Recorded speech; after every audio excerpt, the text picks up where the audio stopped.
Aujourd'hui, l'environnement compose toutes les interactions entre les milieux physiques et les sociétés. L'étude d'un territoire par le prisme de la géographie permet de comprendre les territoires, l'espace et les multiples évolutions. Grâce à sa pluralité, la géographie est capable d'étudier la dimension environnementale des territoires. En mêlant l'histoire à la géographie, la démarche géohistorique permet de saisir l'évolution du rapport d'une société à son territoire. L'intérêt de la démarche géohistorique est de croiser des temporalités différentes, celle des hommes et celle des phénomènes naturels, et d'étudier leurs interactions. La relation des hommes à la nature a évolué au cours du temps, ce qui nous amène à réfléchir sur l'évolution de la représentation de la nature pour les hommes. En Occident, la nature et l'urbain sont deux choses bien distinctes. Ce qui est désigné comme nature s'apparente à des paysages aménagés ou altérés. Dans la nature, les hommes ont tout autant occupé les sols que les cours d'eau pour leur survie et leurs besoins. Cette vision de la nature est due à une anthropisation historique de plusieurs millénaires. À travers les histoires des communes de Pinsagel et de la Croix-Falgarde, nous allons nous intéresser à leur géohistoire particulière due à l'originalité de leur géographie.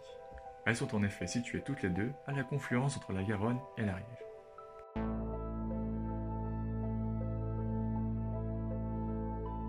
On a donc deux communes situées au sud de la métropole toulousaine, avec les fleuves de la Garonne et la rivière de l'Ariège. Cet espace nous amène à nous demander dans quelle mesure cette confluence a-t-elle su garder un espace de nature conséquent dans un contexte d'industrialisation et de périurbanisation. À travers cette vidéo, nous allons essayer de souligner, d'illustrer, d'expliquer les dynamiques environnementales passées, de comprendre les perceptions en constante évolution dans des paysages parfois contrastés.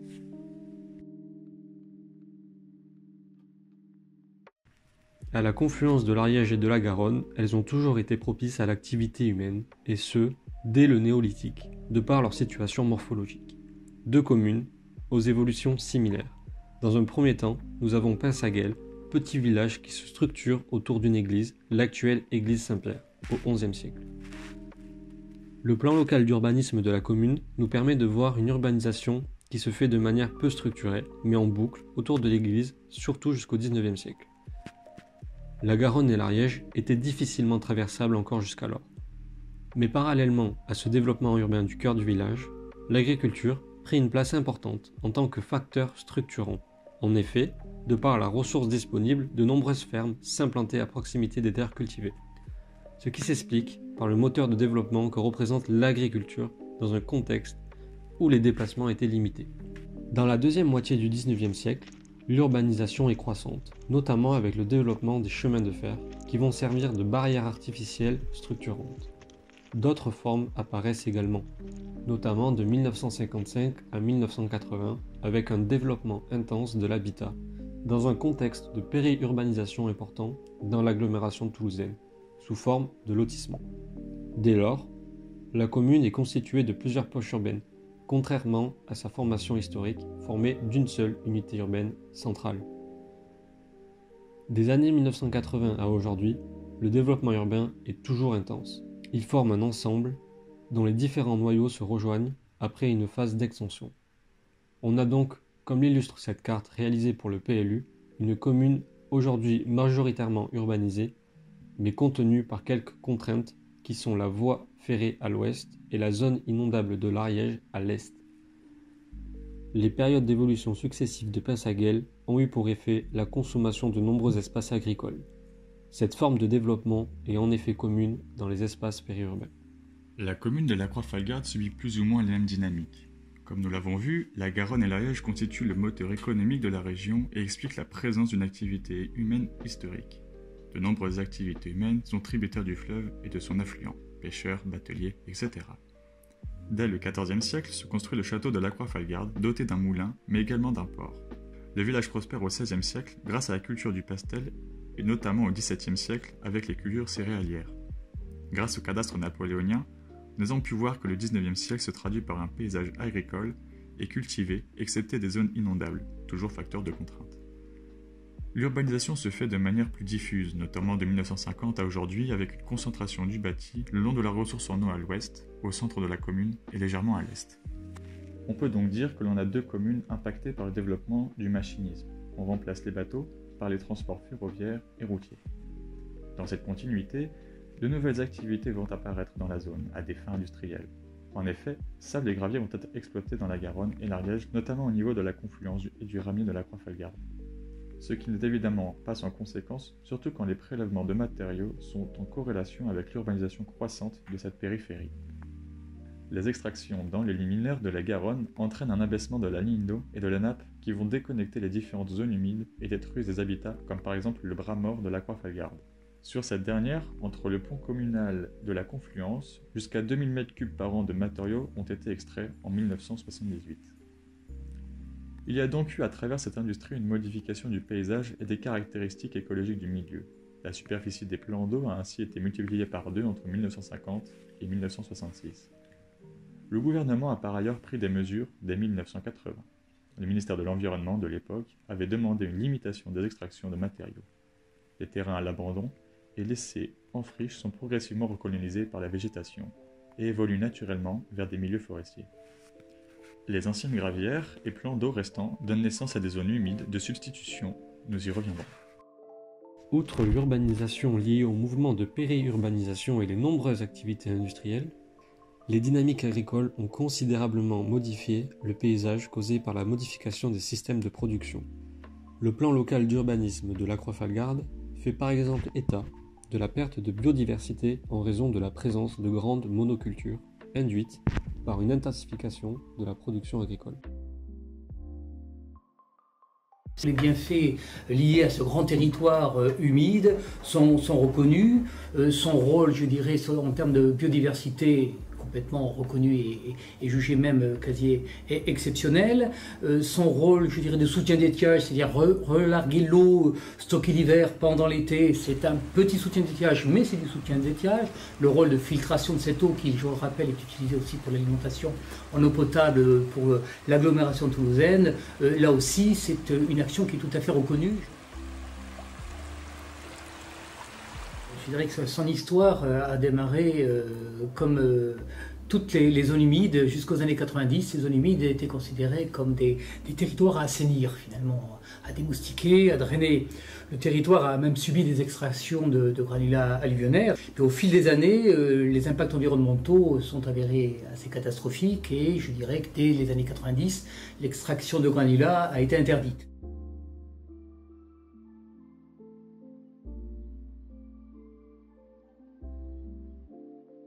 Aujourd'hui, les communes de Pinsaguel et de la Croix-Falgarde ne représentent plus la même chose qu'auparavant. Une fois les activités économiques d'extraction de granulats fermées, les exploitations sylvicoles et viticoles arrêtées, les communes ont dû se réinventer et modifier leur économie. Étant à quelques kilomètres au sud de Toulouse, les communes sont idéalement situées entre campagne et ville. Ce cadre de ville leur a profité, elles ont réussi à conserver leurs habitants, mais aussi à en attirer de nouveaux. Avec un foncier attractif, un cadre de vie agréable et une proximité directe avec une métropole régionale, une certaine population a trouvé en ces communes le parfait endroit où s'installer. De plus, les communes jouissent d'un atout important qui attire de nombreux visiteurs chaque année depuis sa création. Elles font partie de la réserve naturelle régionale Confluence Garonne-Ariège, créée en 2015. Cette réserve s'étend sur environ une dizaine de communes. Étant en partie située sur les anciens espaces utilisés par les activités économiques passées, cette réserve est un véritable biotope protégé. Les anciennes gravières sont sauvages et constituent des zones humides propices à l'implantation d'espèces. Les anciens espaces sylvicoles subissent moins de pression et se garnissent, et le boisement de la commune se poursuit vers la ripisylve en ayant un caractère naturel. La confluence entre la Garonne et l'Ariège voit ainsi son image évoluer et sa relation aux hommes se modifier. Aujourd'hui, cette confluence, ancien théâtre de production de granulats, est perçue par les populations comme étant un espace de nature, une sorte de poumon vert. Les hommes se réapproprient petit à petit le lieu, ils s'y développent par exemple des activités de loisirs, des espaces de détente et de découverte de l'environnement proche via des panneaux explicatifs. C'est aussi une zone de loisirs, mais à la fois aussi une zone nature, une zone où les chasseurs, les pêcheurs, les kayakistes, les vététistes, les coureurs, les promeneurs considèrent cette zone comme une zone d'activité. Les communes apparaissent ainsi sous deux visages, l'un comme étant une commune de résidence avec de nombreuses maisons pavillonnaires qui participent à l'étalement urbain de Toulouse, et l'autre, plus fort, comme étant des communes avec des coins de nature, de campagne, qui permettent de venir pratiquer des activités de loisirs pendant la saison estivale, cette vision de campagne est accentuée par les quelques activités agricoles qui persistent. Ce portrait actuel des communes et de ce milieu s'inscrit dans un mouvement plus large de société et n'est pas un cas isolé. Aujourd'hui, les populations sont de plus en plus sensibilisées à l'environnement, la nature, les enjeux climatiques et la crise climatique qui s'annonce. De plus, soucieux d'avoir un cadre de vie agréable et surtout respectueux de l'environnement, on observe depuis quelques décennies un retour au naturel. Cette idée invite à ne pas changer le milieu et à restaurer ce dégradé par les activités passées, pour qu'il ressemble le plus possible à ce qu'il serait sans l'intervention humaine. La RNR s'inscrit ainsi dans cette démarche de restauration écologique. Elle accompagne le rétablissement de l'écosystème de la confluence de la Garonne et de l'Ariège qui ont subi des dégâts au cours du temps. Elle va ici laisser s'enfricher les berges et les gravières et limiter au mieux les intrusions des badauds sur les zones sensibles où l'équilibre écologique est fragile. L'image perçue des communes n'est plus du tout la même qu'auparavant. Anciennement ville importante et productive du fait de la culture de pastel au Moyen-Âge et des multiples activités agricoles et d'extraction, elles sont aujourd'hui considérées comme des communes entre ville et campagne, qui offrent le confort de l'un et le cadre de vie de l'autre. Elles sont surtout devenues des zones de protection de la nature et d'écosystèmes, alors qu'elles n'ont été connues que pour leurs différentes exploitations passées. Les territoires ont toujours représenté des enjeux pour les populations.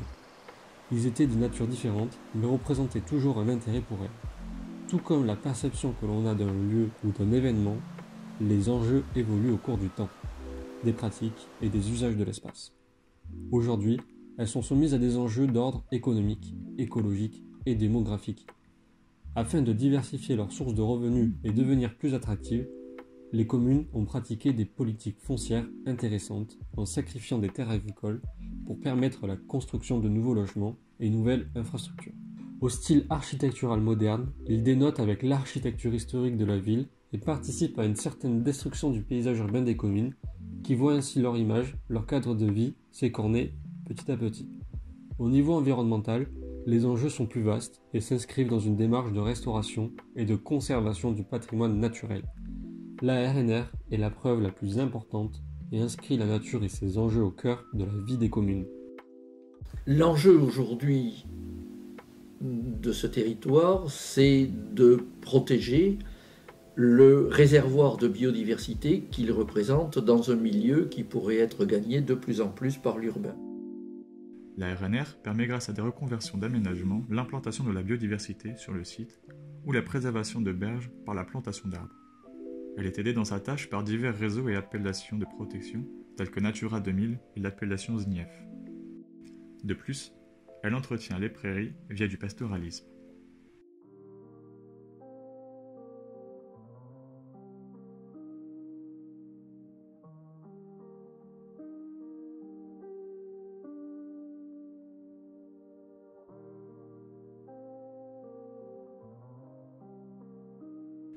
Il y a cependant, comme avec tous les enjeux, des conflits qui émergent. Des tensions apparaissent entre usagers de la réserve et conservateurs et protecteurs de celle-ci. Malgré de nombreux panneaux pédagogiques, bon nombre d'espaces protégés sont franchis et partiellement détruits en raison de la simple présence d'hommes. La RNR a dû se doter d'éco-gardes qui patrouillent le long des berges afin de sensibiliser les gens aux différents enjeux auxquels les espaces sont soumis. En période estivale, il n'est pas rare de trouver des traces de feux sauvages qui dégradent le lieu. Comme il est important que les acteurs et usagers du territoire se responsabilisent, nous réalisons aussi des missions de police pour veiller au bon respect de la réglementation de la réserve.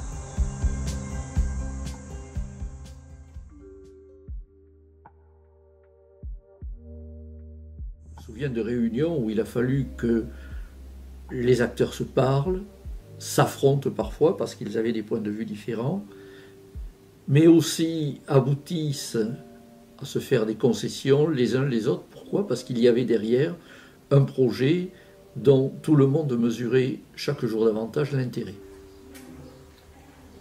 En tant que président de Nature Midi-Pyrénées, de le remercier d'avoir donné les clés, si on peut dire, à Nature Midi-Pyrénées, en le choisissant comme gestionnaire de cette réserve. L'aboutissement de ce projet par la création d'une réserve naturelle doit être vu comme un véritable succès.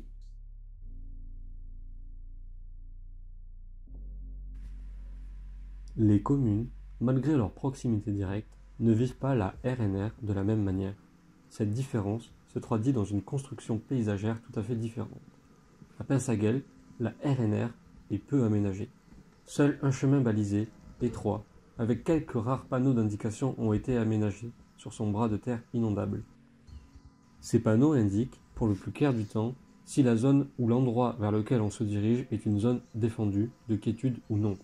De plus, une grande partie de l'espace est interdite d'accès, car désignée zone de quiétude. Lorsqu'on suit le chemin, il n'est pas rare de rencontrer de discrets vestiges du passé, datant de plusieurs dizaines d'années. La RNR, à Pinsaguel, laisse la nature reprendre ses droits sur les traces de l'homme qu'elle tend peu à peu à faire disparaître. Sur la commune de la Croix-Falgarde, la RNR a été aménagée différemment. Cette différence réside dans le fait que la partie de la réserve a été très fortement anthropisée et a été le théâtre d'une vive exploitation. La plupart de la végétation était une végétation résiduelle, celle qui avait survécu sur le site d'exploitation. L'absence d'une végétation dense et la présence de zones très planes anciennement aménagées pour les camions de transport de granulats ont permis lors de la réhabilitation du site d'aménager de larges espaces de circulation ainsi que des panneaux à visée pédagogique. On en rencontre de nombreux sur tout le chemin, informant sur la faune, la flore, l'histoire de la RNR ou bien sur les fonctions d'un type de milieu. L'empreinte de l'homme sur le paysage est beaucoup plus présente que sur la commune de Pinsaguel. Lorsque l'on foule ces chemins, on ne ressent pas l'impression d'être sur une zone protégée et encore moins d'être dans une réserve naturelle. En effet, il reste des vestiges de l'exploitation marqués par la présence de stocks de granulats ou encore des zones d'affaissement du terrain. De plus, l'espace est mité d'anciens aménagements reconvertis ou abandonnés. Le met aussi présent dans les aménagements directs que la RNR a engagés. Le chemin formel est très balisé, ainsi que les panneaux pédagogiques accentuent l'impression de ne pas être dans un endroit protégé. On a ainsi deux contrastes majeurs entre la commune de Pinsaguel, dont la RNR est très ensauvagée, et la commune de la Croix-Falgarde, dont la RNR apparaît très anthropisée, voire suraménagée.